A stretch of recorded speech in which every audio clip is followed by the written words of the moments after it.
Alright, in this video, I want to talk about this video over here. And it's from YouTube user Justin Roberts. This is the first video I've ever seen of this fella. And the name of it here is Bloody Purim, Tribulation Begins, Double Purim, Triple Blood Moons. And I just thought this was interesting. The title anyway. And I wanted to hear him out. And I would have to say, if you're going to check out this video, I don't agree with this fella's point of view and his timeline and a lot of the things that he's presenting. But there are some very good tidbits here. You got to learn to eat the meat and spit out the bones. And there's a lot of bones here in what this guy has to say and the way he sees things, because he believes we're already in the tribulation. So, obviously, that's not true, because the first seal that starts it reveals the Antichrist, or the man of sin, the beast, the son of perdition, right? So that hasn't happened yet, unless you want to say he's already been revealed, which I could argue, because I believe DJT is that guy. But anyway, I have some things to talk about that I took notes. I didn't finish the video, but some of these notes here, what he said, I found very interesting, and I had to talk about. But before I do this, I wanted to say a couple things. There was a couple other videos, video channels on here on YouTube that I wanted to mention after I did my video about some other great channels on YouTube to check out. One of them I put in the description box on that video, and another one would be Naphtali 1981. I ran into one of his videos this morning, and I was like, yes, this is another great channel to check out. And I'm pretty sure there'll be others. Some of them you probably already know, and I don't have to tell you, but just in case. Just in case. So the first thing I want to talk about here is very interesting. You'll have to actually check out the video. It's at the beginning that he gets into this, so you don't have to watch too far in. Maybe like 10 minutes, 15 minutes, he covers all of this. And it has to do with World War III. And he made this really, really good connection. He did a better connection than what we see from Bob Barber from End Time Dream and Vision, who does also the Uptime thing. That he had a connection with the signs and the sun, moon, and stars. I'm trying to find a place to put this down. Where it made a connection between World War II and what's coming, trying to predict the rapture. But as I showed in old videos about what he put, he wasn't lining them up correctly. And he showed you. He put it right in front of your face, but for some reason people don't question him, which I find very strange. But, you know, it is what it is. But this guy made a really good connection. He was showing blood moons landing on certain months in certain years, such as in 1911, 3 years before World War I broke out in the summer of 1914, that there was blood moons on certain days, like Purim, I believe, might have been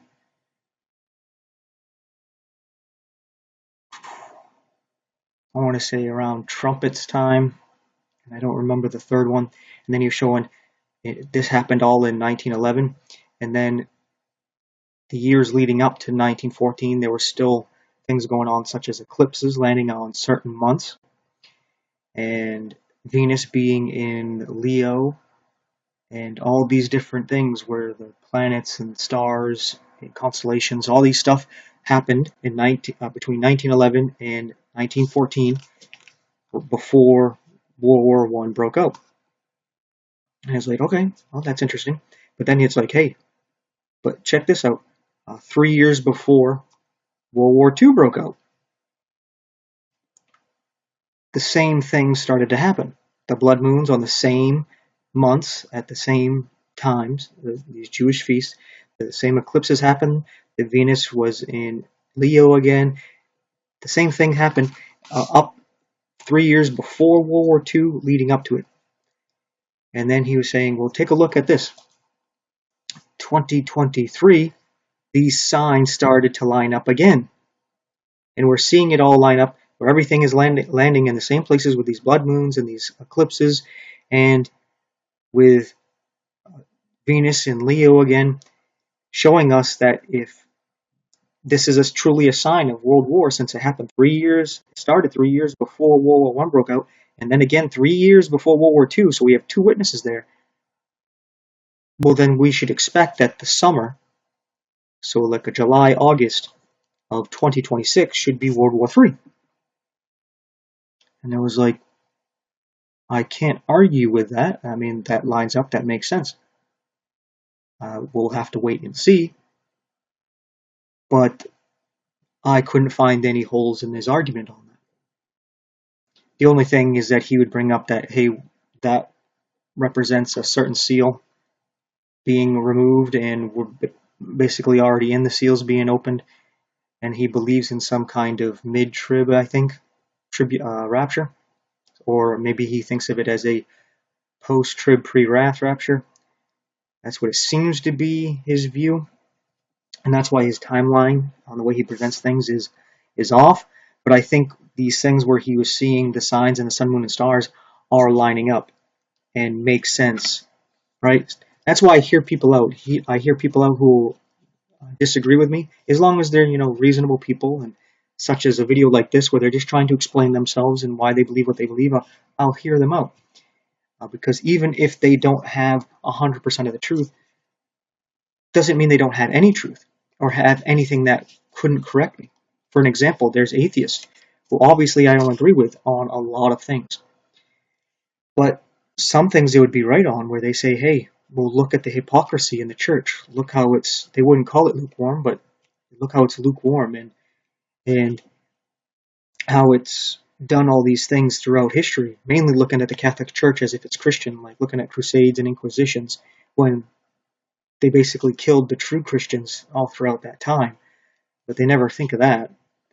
But they got a good point on a lot of these things when it comes down to like morality, that they're not really following the moral principles that they are preaching. And that's true, right? And they'll say something like, you only obey because you don't want to go to hell, so you go to heaven.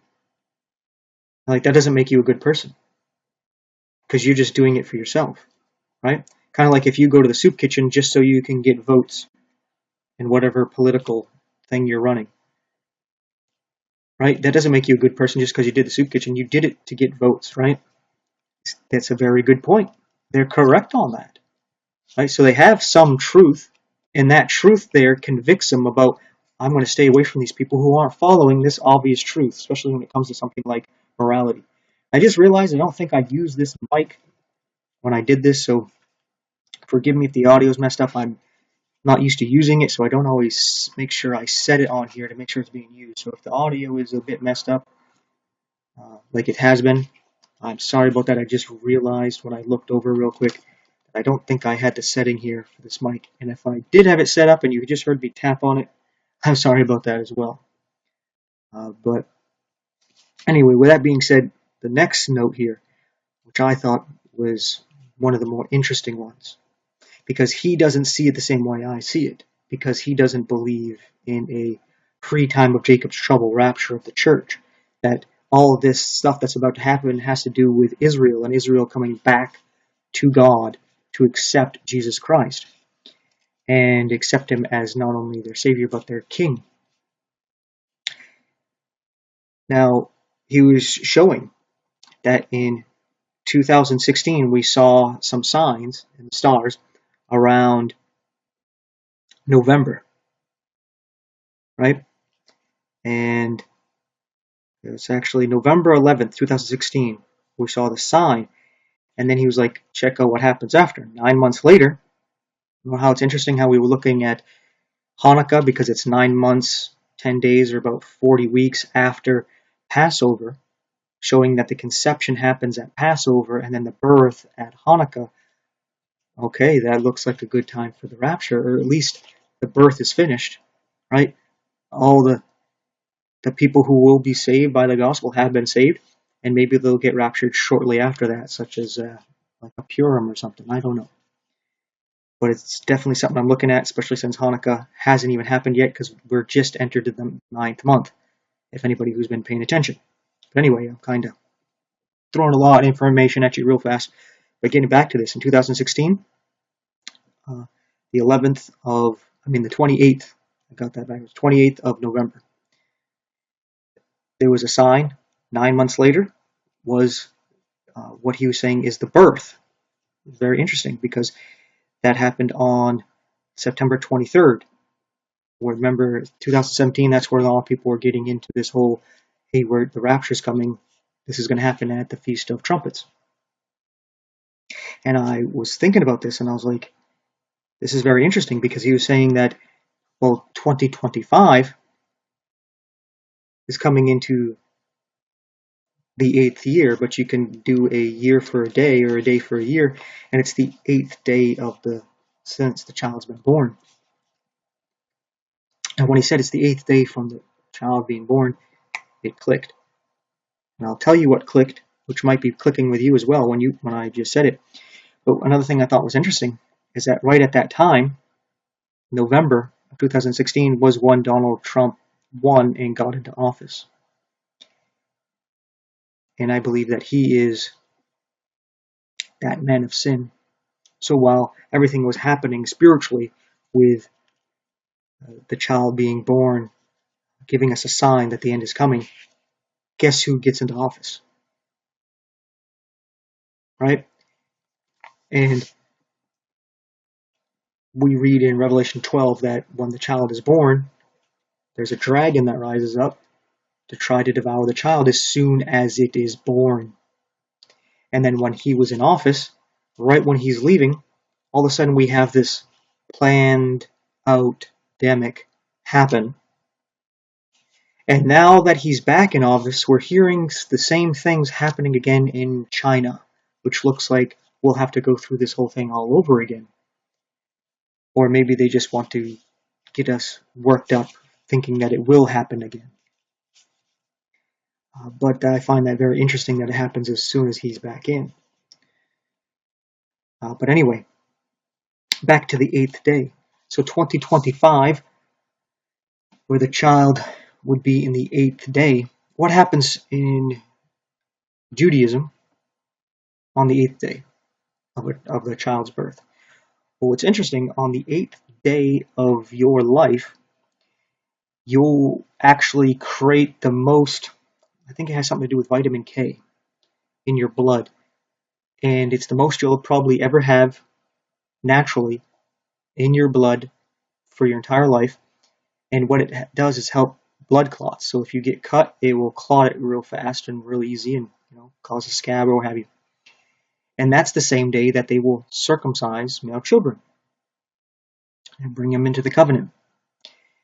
And Jesus was brought to the temple on the 8th day. I believe you can read that in Luke chapter 2. And he was circumcised. And that circumcision is a cutting away of the flesh. And it's a sensitive piece of flesh that has to do with pleasure. You can say it has to do with fleshly pleasure, earthly pleasure, worldliness, right? It's a symbol of cutting away the flesh, where Christians do not receive, I mean, they can if they want to, but they're not required to receive some kind of physical circumcision. We actually have a spiritual circumcision, like we can read at the end of Romans chapter 2, Colossians chapter 2, a bit in Ephesians chapter 3, how we are of the circumcision that worship in spirit and not in the flesh, and that we're circumcised without hands, cut away from this body of sin, and how the true Jew is one who is spiritually circumcised of the heart, not in the letter, as in by the letter of the law, you snip the foreskin off kind of thing. That's not what's required for Christians, but there is a spiritual circumcision. It's a cutting, like in Colossians chapter 2 is what I would like to bring you to. If you would turn over there. I know I don't have it up right now. I suppose I could do that. Just take me a second here. Let's go to Bible Hub. And let's go to the good old KJV, something we can actually trust here. And let's go down to Colossians. Okay, what happened there? It doesn't want to go to Colossians, I guess. Let's go to Colossians. Go over to chapter 2. I believe it starts at verse 11. Yeah, right here. It says, "In whom also ye are circumcised with the circumcision made without hands, and putting off the body of the sins of the flesh by the circumcision of Christ." So you see how it's putting off of the body. And what happens at the rapture? Well, we know that the dead who are in Christ, they come back with Jesus, and their body is resurrected, and they are caught up. And then those of us who are alive and remain, which looks like it's going to be you and I, if you're a believer with me, we're going to be caught up with them. And it says we're changed, that this corrupt, mortal body has to put on incorruption and immortality. So it's a circumcision. So if these signs from 2016-17 were a sign of the child going to be born, and then the sign that the child was born, and this 2025 is the 8th day, well then we could see the circumcision. Keep in mind that the circumcision is cutting away the flesh, but also that the child is brought to the temple. Brought to the temple on the 8th day. So brought to the temple, receives the circumcision, and we are the temple of God, and we're going to be brought to heaven. And it's going to be a time where in heaven, as we are spiritually stones built up to be this temple of God, that the temple of God is going to be rebuilt, or you can say rededicated. Again, referencing to something tied to Hanukkah. And while that is going on, down here on earth, they're going to be building a third temple. Right? Because what's going on spiritually is going to be going on in heaven. What is bound in heaven will be bound on earth. What is loosed in heaven will be loosed on earth. So whatever's going on in heaven, we're going to see the same thing going on here on earth. What's going on spiritually, we see going on physically. So when we see things going on physically, such as war, we know that there's something spiritual going on. When it comes to disease or famine, there's something spiritually going on as well. And I believe when there's war in heaven, there's going to be war on earth. And I believe those were things going on during World War I and World War II, and will be going on for World War III as well. And since this guy was showing, World War III looks like it'll start in 2006, that doesn't mean, 2026, the summer of that time, that we have to wait until that exact time to be taken. But it could be, which kind of sucks that we would have to wait longer. But it was like I've been saying for, I don't know, it's been, I think, over a year since I've been saying it. I think it might have since 2022. I've been saying that the earliest the rapture could happen is 2024, and the latest would be by the spring of 2026. And with more signs showing, that it looks like, yeah, that's the latest it could be. But, time will tell. If we're not raptured by then, like I tell everybody, I don't know what I'm talking about. I'm not seeing things clearly, right? But how I see it, the earliest was this past year. I was thinking it was a good time to do it, but most likely during 2025, which is where the circumcision happens, right? The 8th day of the child being born. And I don't know if that would actually start more when the child was born in the fall time, right? During September. So then we would have to wait until around that same time, September, during the, might be more into October, depending on how it lines up with the Jewish calendar or the true Hebrew calendar there, not necessarily the one that Israel's using right now. Around that time where the true feast of trumpets, atonement, and tabernacles actually occurs, because that's when Jesus was actually born. And that's when we saw those signs in the sun, moon, and stars. So when the sun is in the constellation of, I believe it's Virgo or right after Virgo into the scales, then we'll end up seeing all that. And then right after that, it's the 8th day. So boom, right after that, circumcision, right? It's in the 8th day, go to the temple, temple's rededicated, circumcision, rapture. So if it's not going to happen by the end of this month, the beginning of February, which is around the time Hanukkah really is, then I'd imagine it would be by that time next year, which kind of sucks that we'd have to be here for another year. But God will get us through it, one way or another, right? But I thought all that was very interesting stuff. And maybe you might want to check out his video, but again, take it with a grain of salt. Uh, his point of view is looking at things from some kind of mid-trib rapture point of view, and that we're already in the tribulation. At least that's the gist of what I'm getting from the things he was saying. But that doesn't change the fact that he seems to be right on with these signs in the sun, moon, and stars and how they line up and how he sees them. And I was like, that's pretty good right there.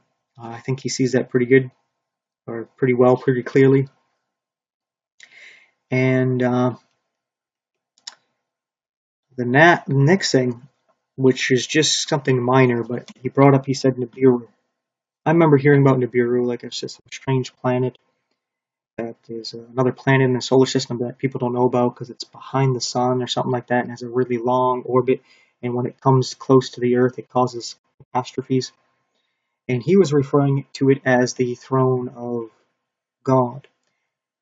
I don't know why he says that. I wouldn't say he's correct. I don't know really what to say to that. Like, okay, maybe he's right, but I don't see how he is, and I'd have to hear why he believes such a thing, and maybe he's right. I don't know, but I wouldn't think it is. But time will tell, right? But I remember people saying Nibiru is where the Anunnaki are, or Nephilim, right, or the fallen angels, and all this stuff. And I was like, okay, yeah, the return of Nibiru, and I've been saying, yeah, the fallen angels are going to return, but people think they're aliens.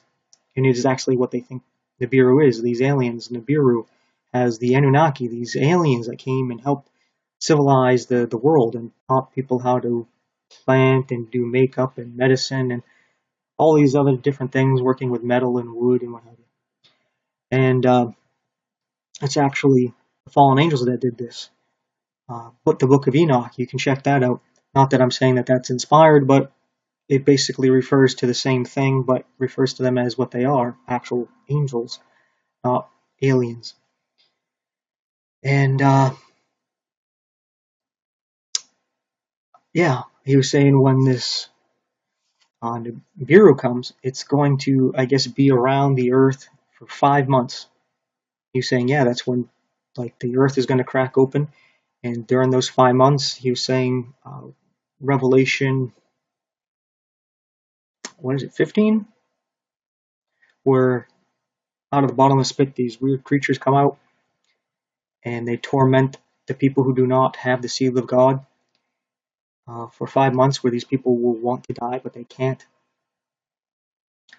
And he was saying, hey, that's how long the beer is going to be around. And I was like, okay, maybe he's onto something there. I don't know. We'll have to wait and see. And, he goes on, he mentions some things about, I think, wormwood mentioned in these stars and old pictures of things going on in the sky. But the last, you can see that I'm 39 minutes into his 43-minute video, or 44-minute video, closer to that. But the last, I would say, 5-10 minutes of it, I wasn't paying as much attention because I was doing other things. So I'm not quite sure what he was saying on there.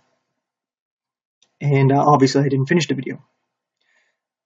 But like I said, I don't agree with some of the timelines he presented and where he thinks we are, which is interesting that he showed on one of his timelines, Revelation 12 and he was referring to the child being caught up, it looked like he was referring to it as a rapture, but he didn't associate that with before the dragon actually causes this mischief and tries to take over everything.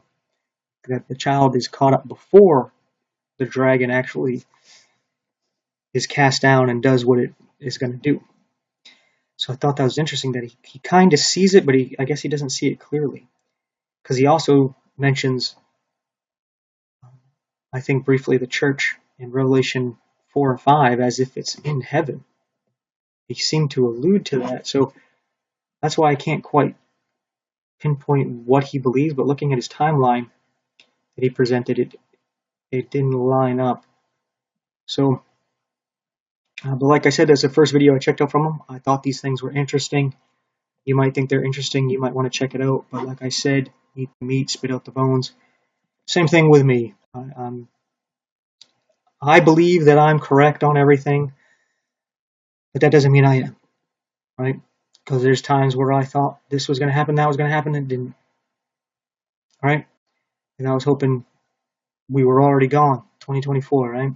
And I'm really hoping when Hanukkah actually happens at the end of this month, then we're going to be going during those 8 days sometime.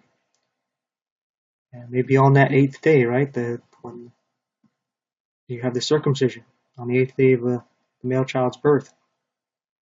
Maybe. That would be awesome. But if not, then of course I'll be looking at the other feasts. But with all the things I've been learning, my number one looking for the rapture has pretty much turned to Hanukkah now, after learning about Enoch and dedication and the lights and how the church is the candlestick. It's the Feast of Lights. It's all these things. It has to do with the dedication of the temple or the rededication of the temple, which is what we would be. The temple in heaven was profaned by Lucifer, and he's all cast out. Like you read in Revelation 12, they are cast out, and we are basically replacing them. So it's like a rebuilding, a rededicating of the temple, making it holy. And it lines up very well. Very well. But Jesus was also taken up during the Feast of Weeks at Shavuot, roughly 49 days after first fruits, around that time. Not exactly starting at that point, but right around that time. And after the first Sabbath after first fruits. So that's a day I'm looking at, but it's only because Jesus ascended on that day. That doesn't mean we will, but I mean, if he went up and he's the head and we're the body, it makes sense that we would go up at that time, but that's one witness, right? I don't have any other reason to believe it other than that one reason. Trumpets is another one I look at, which I would tie as a number 2 with Shavuot or Ascension Day, because it has to do with the last trump being blasted there, because they would blow 99 trumpet blasts or 98, and then they would have one long one at the end. It would be called the last trump on the Feast of Trumpets, which is a 2-day feast. So that makes a lot of sense, and it has to do with a marriage where the bride is taken. It makes a whole lot of sense. I'm definitely thinking that's a good time for the rapture. Some of these other feasts look like good times, but these are the ones that really got me convinced and convicted to look for. But for all I know, God could do it right now today. He could be at any time. Like these people who believe it's imminent, I can't even say it. But it can happen at any time. They could be right. Right? Maybe they are. But I just think God does things at certain times, and he doesn't do anything without letting his prophets know. So if he's going to do something, well, the prophets are subject to the prophets, as in any other prophet that's going to be speaking today, they're going to line up with the previous prophets of the scriptures.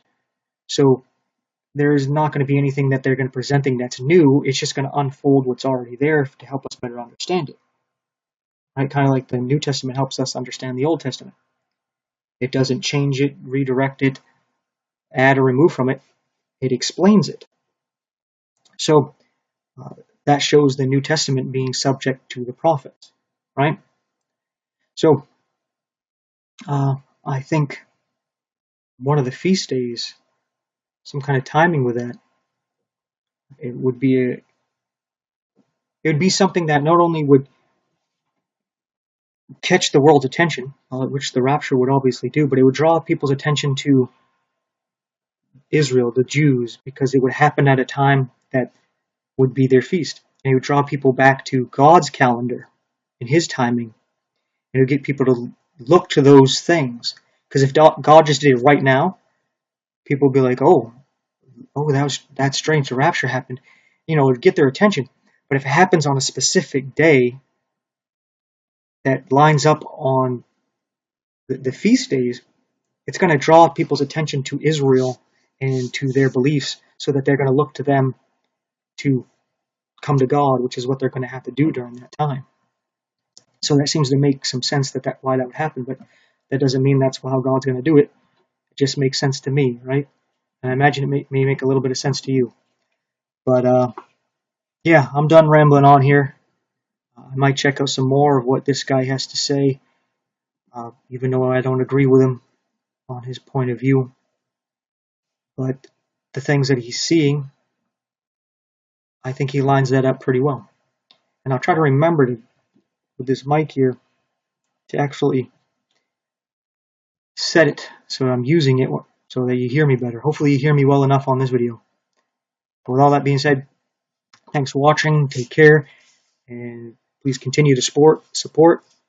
Thank you for all the support you all do, whether it's your prayers, watching the video all the way through, you're liking it, subscribing, you're sharing it with others, you're getting into the comments section to generate some attention here, and your financial support. All that everybody's been helping out with, I greatly appreciate it. It's really strengthened my faith, showing me anyway that God's going to support this ministry here, and it's going to keep going because he wants it to keep going. So he's raising people up to keep it going. And that's fantastic. It reminds me of what I just listened to, Naphtali 1981. He was saying that he doesn't see his ministry as his ministry. He sees it as God's ministry, and he's just a steward of it, as in he's taking care of it. Kind of like a sport team. You have an owner of the team, but then he has a general manager and he has a head coach. And the general manager and the head coach manage it, where you get players, you coach them, make sure they're going to do good, right? You try to get the best players that fit with what the coach wants to do, and the coach will make sure that they're ready and are able to go out there and perform what they need to do out on the field or court or whatever. Well, the owner just owns everything. And I was like, yeah, that's actually good. This is not even my ministry. This is God's ministry. And I'm just managing it. And it's kind of a new view that I'm taking in here. So thanks again for watching. Take care.